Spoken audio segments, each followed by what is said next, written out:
Hi everyone and welcome to a new tutorial. This will be a crochet pattern for mittens. This example is especially for kids, but I will explain how to adjust them for any size. This yarn is our handmade colored socks gradient yarn. This is a vegan, super soft, breathing, elastic and warming yarn. This cake especially is a cobalt 3-ply version, 200 meter yardage. And this small cutie will be enough for 2 mittens. This yarn cake includes 2 gradients. For the first mitten, you will unravel the yarn from the outside. For the second one, you will work from the center of the yarn cake.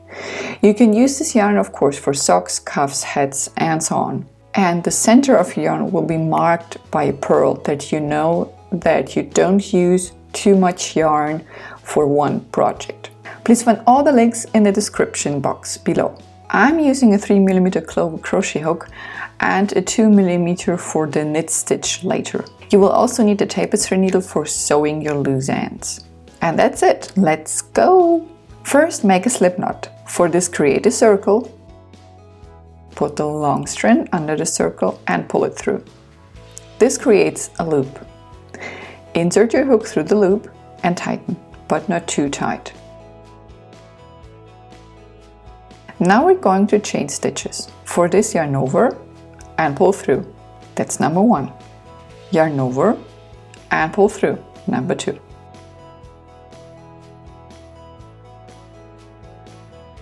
We will need 20 chain stitches for the cuff height.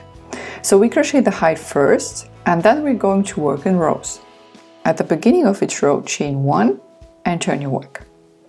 For the first row, we're going to crochet through these back bumps only. At the beginning of each row, stitch through the second stitch from hook, yarn over and pull the yarn through all the loops on your hook.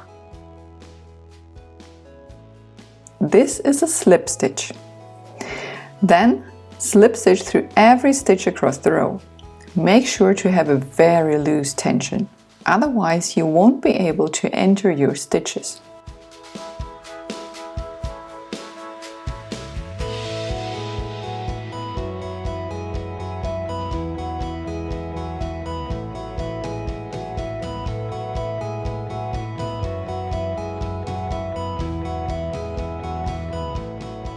So that's our first row, and this is your cuff height.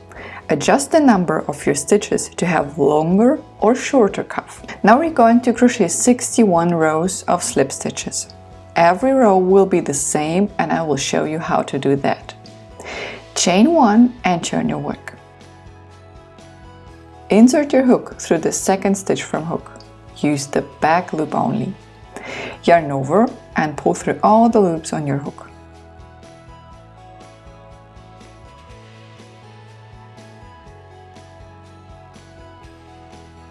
And then slip stitch through every stitch across the row.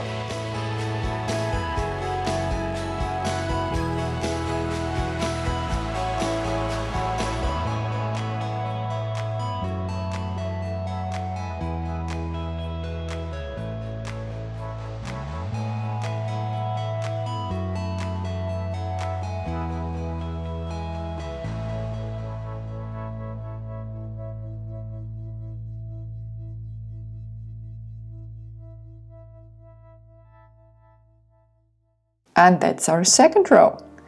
Now again, chain 1 and turn your work. Slip stitch through the second stitch from hook at the beginning and then work through the back loop only. So we'll meet again after 61 rows of slip stitching.